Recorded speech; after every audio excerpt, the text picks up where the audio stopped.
Game theory was incredibly formative for me during my early years on YouTube. Back before 2014, I did Let's Play content pretty much exclusively, and it's just something that I don't find fulfilling to do anymore. But even back then, I kind of knew that I wanted to do something more with my channel than just gameplay videos. And it was around that time that I ended up finding Game Theory, and I fell in love with it pretty much immediately.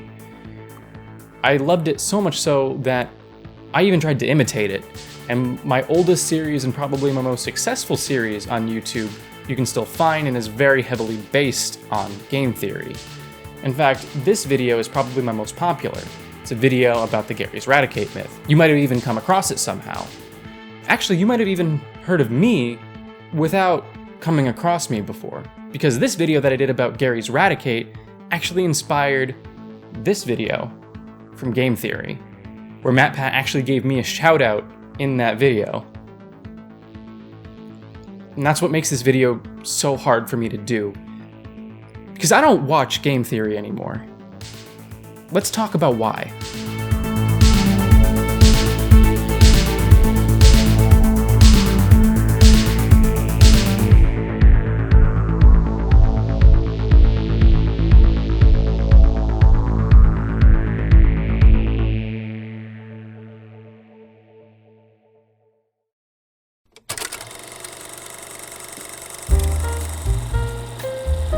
Now, it's no secret that Game Theory's content has changed a lot since it first started back in 2011, but I would like to take a moment just to go over my concerns with the content as it is right now, as well as inform you about my own personal biases when it comes to game theory, because I might have a few.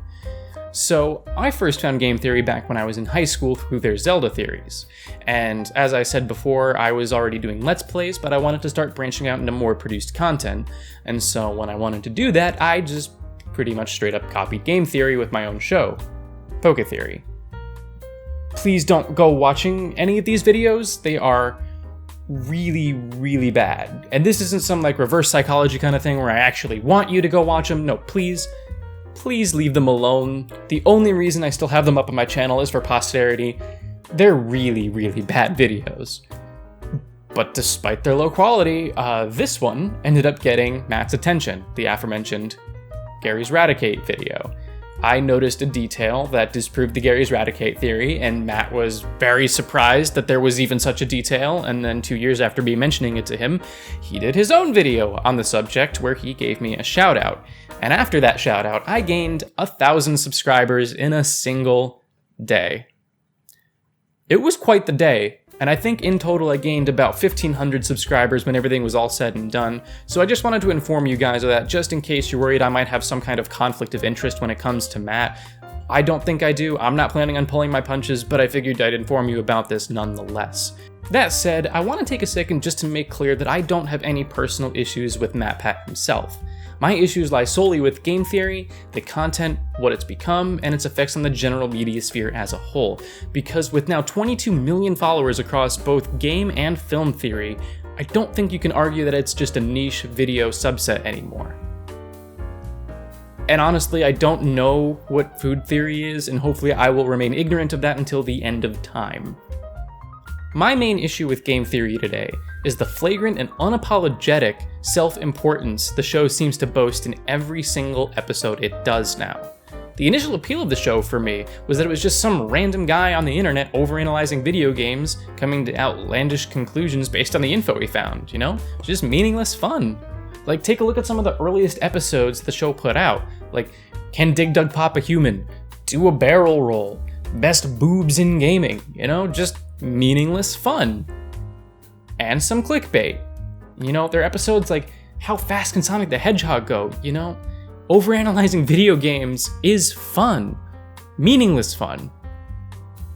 But the show's basically just a parody of itself now, and it doesn't even realize it.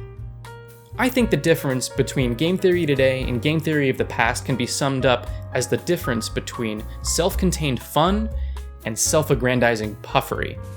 Game Theory was at its best when it said it didn't matter, and it meant it. And I think I can track the exact moment when Game Theory started to shift into this modern steamroller that we know of today. Let's get right into it.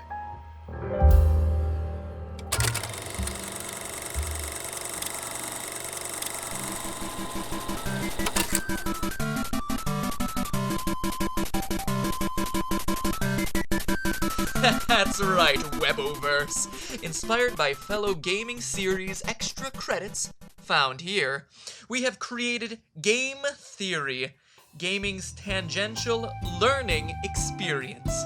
Pop the weekly video into your... When Game Theory first started, its main focus was on taking video games absurdly literally. The prime example of this is his Sonic the Hedgehog video, where he uses pixel measurements to find out that Sonic is actually much slower than the speed of sound. Yeah, he's not that.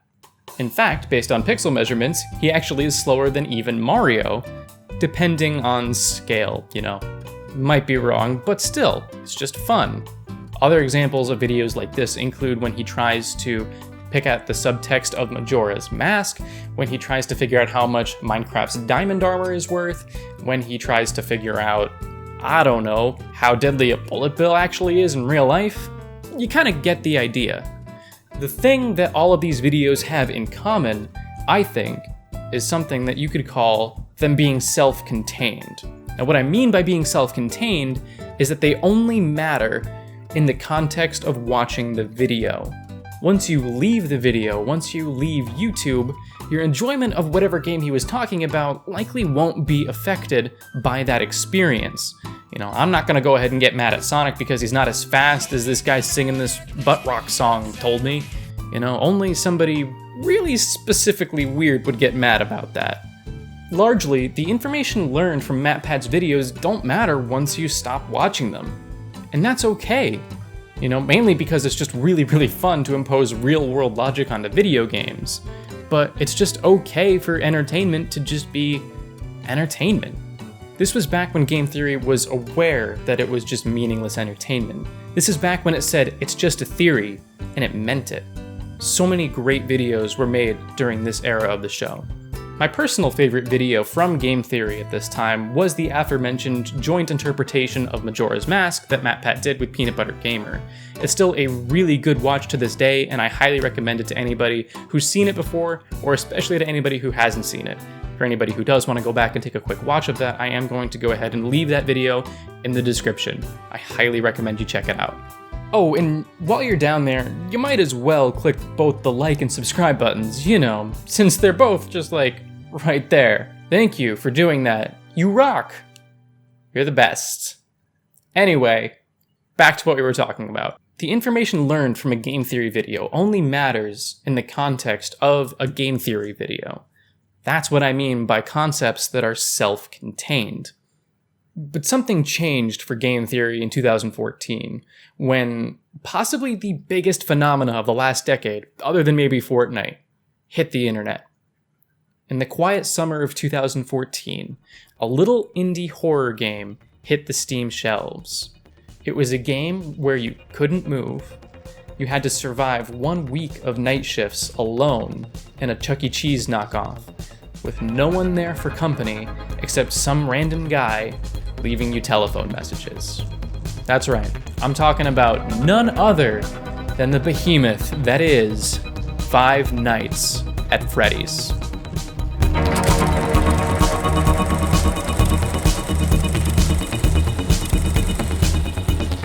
Freddy Fazbear's Pizza, once a popular restaurant, fell into hard times when 5 children went missing there after being lured to a back room by a man. When Five Nights at Freddy's released back in 2014, it changed the internet forever.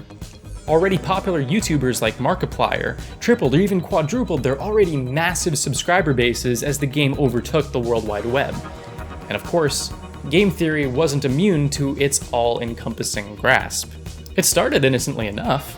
I actually really liked the first video that Matt did on the Five Nights series.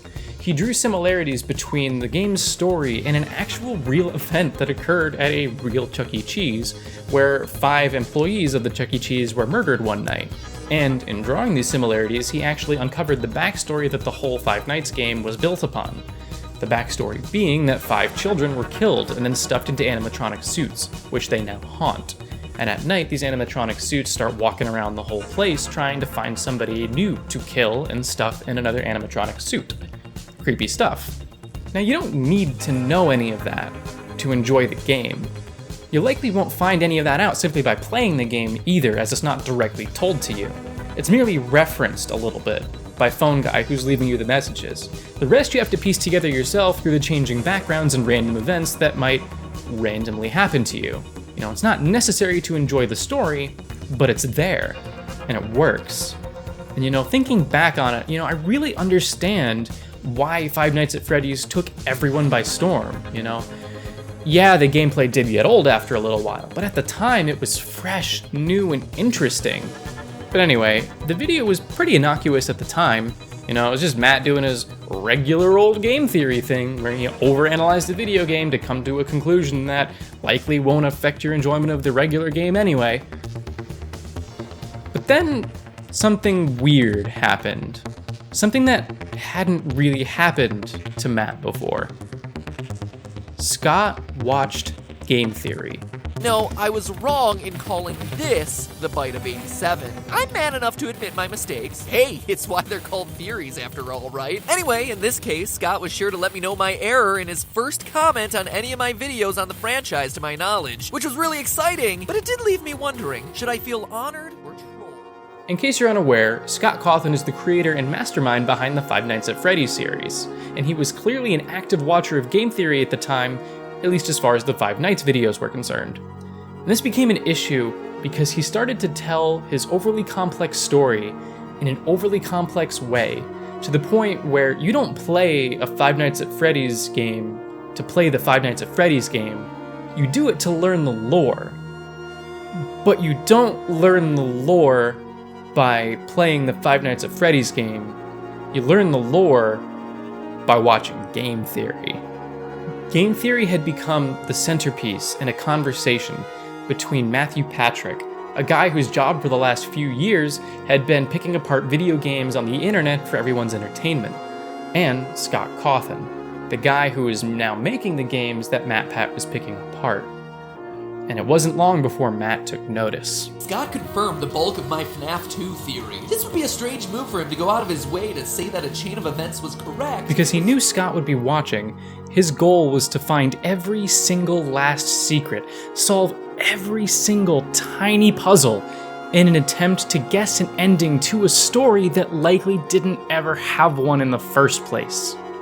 It's pretty clear in retrospect that Scott really didn't have a good idea of how his story was ever going to end. He would just end up watching Matt's latest Game Theory video and then try to subvert the expectations that Matt had set up, no matter how weird or illogical that subversion was to the details that he'd already established. This feedback loop of a conversation definitely and without a doubt helped to balloon the popularity of both people involved. And this was arguably the point where Game Theory went mainstream. But I'd need to pay Social Blade $10 a month to prove that, which I'm not gonna do. But it's also important to note that this cycle, while beneficial to their numbers, was really unhealthy for both parties involved. It caused Scott to write a scattered mess of a story that had little to no narrative cohesion, and it got Matt used to looking for small details in current narratives to try to predict what would happen to those narratives in the future. Game Theory was finally starting to change people's expectations of the media that they were consuming, and the show was becoming less and less contained to the box it was created in on this website. Cue the self-parody. Welcome to Film Theory, the show where incredible minds come together with facts and deep discussion to come to the most logical conclusions of all time. Last week, we definitively proved that both The Simpsons and The X-Files were both part of the same universe, and that universe was actually a part of the long string of shows all set inside the Say Elsewhere snow globe. And that said snow globe is... Five Nights at Freddy's not only pushed Game Theory into mainstream success, but it also seemingly gave it a faux credibility when it comes to predicting the outcome of a narrative. Now, this was an incredibly unique situation, where the creator of the game Matt was picking apart was watching the videos where Matt picked his game apart, and he was using that info to later subvert those expectations. Scott was purposefully leaving those kinds of puzzles in the game for Matt to solve. In other words, Scott was purposefully creating his games intending for people, and of course Matt specifically, to come up with fan theories. Now, fan theories exist for pretty much any franchise or running series, but rarely are they given so much focus or importance by a creator as was seen with the Five Nights at Freddy's series.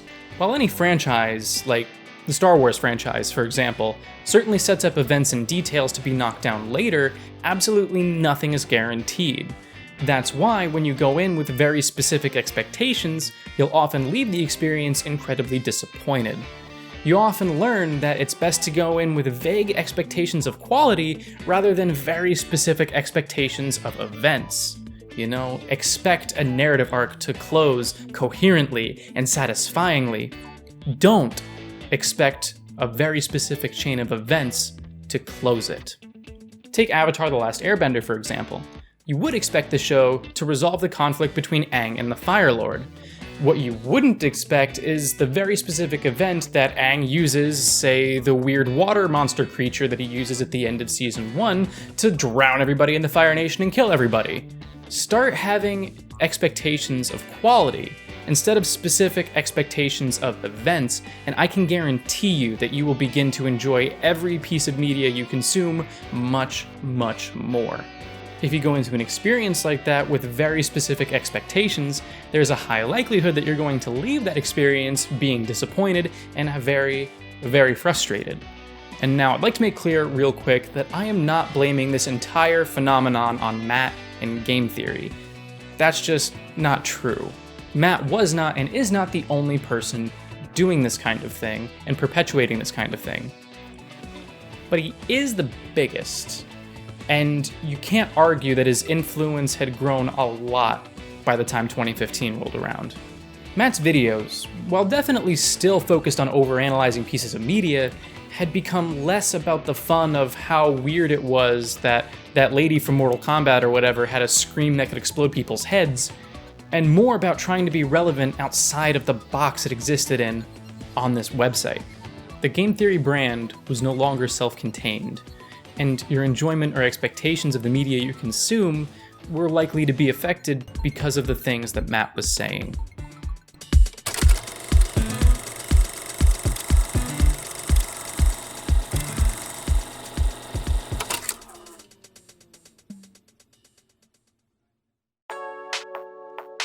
As I've brought up numerous times already, if you're expecting a certain chain of events to close out a narrative that you're invested in personally, only to have that narrative chain fall apart once you actually experience what actually happens, you're gonna be mad.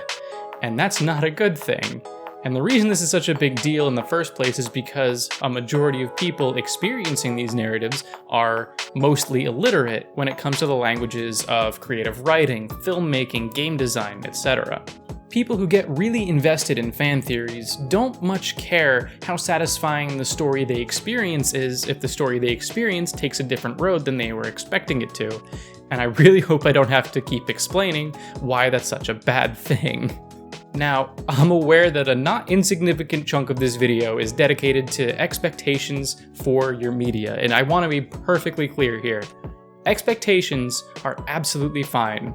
In fact, you absolutely should have expectations for the media you consume. If nobody had any expectations at all, then Activision could just keep pumping out remakes to Call of Duty 1 every year, year after year, until we all die, and I really want them to stop doing that at some point. No, expectations of quality aren't the issue. It's the idea that you can somehow predict the future of a narrative by events happening now. It just doesn't work. And try this for an example. Find someone who's never seen Star Wars. And I know that could be a difficult task, so if you can't find anybody who's never seen Star Wars, do your best to put yourself in that mindset. Forget everything you know about Star Wars and take that person or take yourself in that mindset and go watch A New Hope. It's nice, right? Living in a time without the internet. All right, now that you're done enjoying A New Hope, take that person or yourself in that mindset and try and predict what's going to happen in episode 5.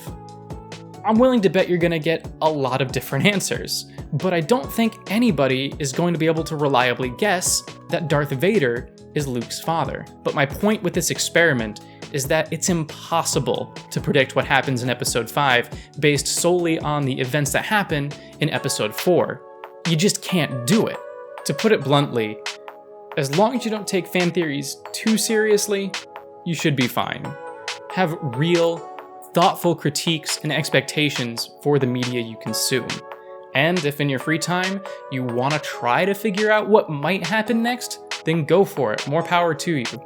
But don't let that be the sole reason why you end up consuming the media you do. Because if you do that, you're gonna just make yourself miserable and everybody around you miserable. Just don't do it.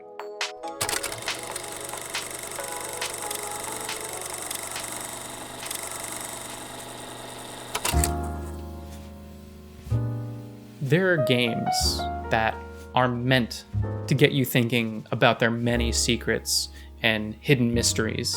Games like Undertale, for example. And there are plenty of shows like Elementary or movies like Harry Potter that include mysteries specifically for you to solve them. You can do that, it's fun, and they're there for you to do that. But it's incredibly damaging for your media experience if you treat every piece of media that you consume like it can be solved or predicted or foretold. And it's ultimately this brash, self-important, indulgent attitude that made me stop watching Game Theory.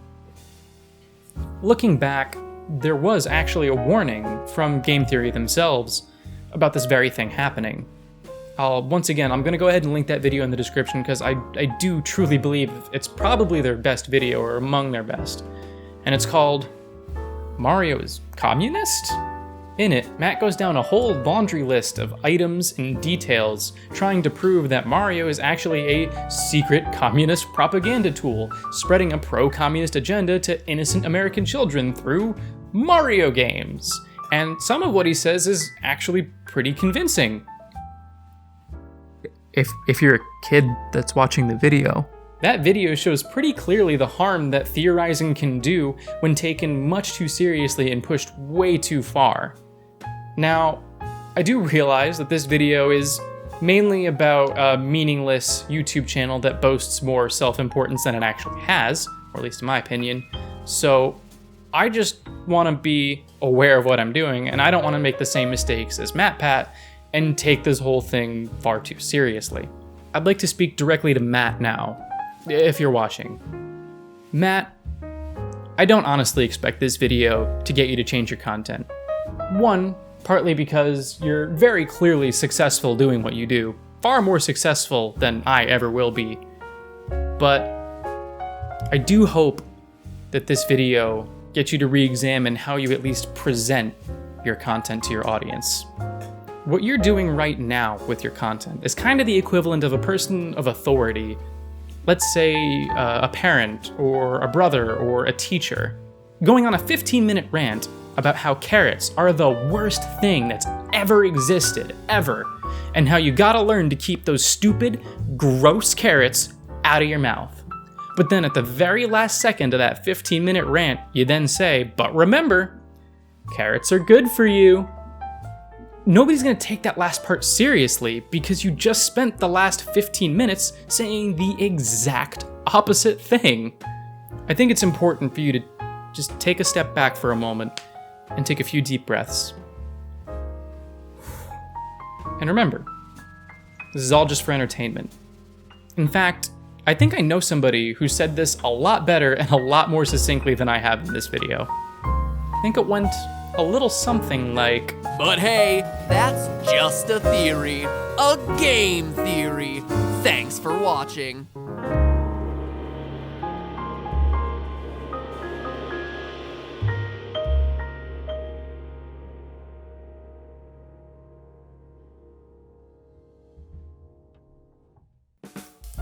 hey, you made it to the epilogue. Well done to you for sitting through 20 plus minutes of everything that I had to say. Seriously, good job. You are a warrior. I did my darndest to make sure that this video was higher quality than the last one I did on the Game Grumps, and that means that you guys either got sent to this video from the Game Grumps one, or you will now be sent to the Game Grumps one from this one if this one gets more popular, which let's be honest, I'm hoping is the case. Now, I just want to be clear that I don't want to become known as that guy on YouTube who complains about other YouTubers that he used to watch. And that's kind of why I tried to up the production quality of this video and actually give it a major focus and a major point behind it that I don't think the Game Grumps one had, or it had less of because it was kind of less focused. But you can let me know how successful I was at making this video better than the last one by leaving me a like and a comment, or a dislike if you'd prefer. No, honestly, there's no hard feelings. And if you did like it, definitely don't forget about that subscribe button. Click it! Click it good! I'd appreciate it. But I only want to do these kinds of videos when I have something important or meaningful to say, like I did here. I actually have 2 videos in the works right now about Joe Rogan. One of them is focused on Joe himself and the podcast. Another one is focused on a guest he had, I was gonna say recently, but it's not really recently anymore. But subscribe if that might interest you. But I mean, other than that, I think that this series might just be limited to Game Grumps, Game Theory, and then the Joe Rogan podcast. But who knows, maybe something else weird will happen and I'll have to do more of this in the future. So definitely stick around. Subscribe if that sounds like a good idea. As for other videos that I have planned that I'm currently working on, the one that I am most excited about is that I am working on reviewing the entirety of The Legend of Korra season by season as I watch it. Currently working on a season 1 review right now, and if you guys actually want to help in the future, not only with that video, but with others, you can help me pick out thumbnails, help me pick out titles, and possibly even get credit in the ends of my videos that, where credits will probably be scrolling by right here if they haven't done that already. But that starts at $5 a month. I think it's $10 a month if you want to get credit in these videos. So yeah, go ahead and join my channel with that join button below if that sounds like something you might be interested in, because not only will you get that, but you'll also get access to member exclusive posts and member exclusive videos. Videos that will be going up with every main upload, such as this one, so that'll be good. I also have really interesting, I think, videos planned about how weird the Surface Duo is. Say Surface Duo. I want to take you on a journey through all of the smartphones that I've had since about 2012. So I think that could be kind of interesting. And then probably way off in the distant future, I might want to do like a full documentary on Bob Lazar. If that sounds weird enough for you, then cool. Go ahead and subscribe, but those are just kind of future plans because I also like talking about tech and weird stuff. Let me know is my, or yeah, is it let me know? I think let me know is probably how you say it. He's my favorite YouTuber on this platform, so you might see some stuff inspired by him here. That's kind of where I was going with the Bob Lazar thing, so yeah. But anyway, if any of that stuff sounds even remotely interesting to you, I appreciate a subscribe and as well as a join, which helps me try and do this for realsies, for a job, which would be super cool. And if you want to get updates on videos as they're coming out, as well as my own personal ramblings, go ahead and follow me on Twitter. My hashtag or @ will be over there, I think, maybe. Or if you don't want to do that and you want to just let me know how I did in this video or leave me any thoughts, go ahead and leave me a comment below. This fine gentleman from the last video told me to get a fucking haircut. So I bet you he's happy if he's watching this video. Oh, he's probably so pissed at me. But I also encourage you in the comments to tell me what you think about game theory, whether you like it, whether you dislike it, whether you still watch it or only used to watch it and are still kind of okay with it, but just, I don't know, don't really watch it anymore. I am very curious to hear from you. I am also going to leave my comment pinned at the top of this with my picks for channels that are good to watch, because sometimes you just need some entertainment these days. My top picks for channels right now of people that I'm personally watching are Gus Johnson. That guy's just a frickin' barrel of laughs, he is. And of course, Rhett and Link from Good Mythical Morning. I have binged so much that I could probably recite some of their better episodes from memory. I don't know what that says about me as a person, but anyway, you should also go ahead and leave your own channels as comments to that comment. That way everybody can just open that comment section up and just have a list of amazing and awesome content to view while we're all still stuck inside, waiting for the world to stop ending. So yeah, I think that's all I have to say. Just thank you so much for watching, especially if you've watched to this point. You are a double warrior if you've made it this extra far, so double amazingness for you, and I hope to see you in my next video. All right, goodbye.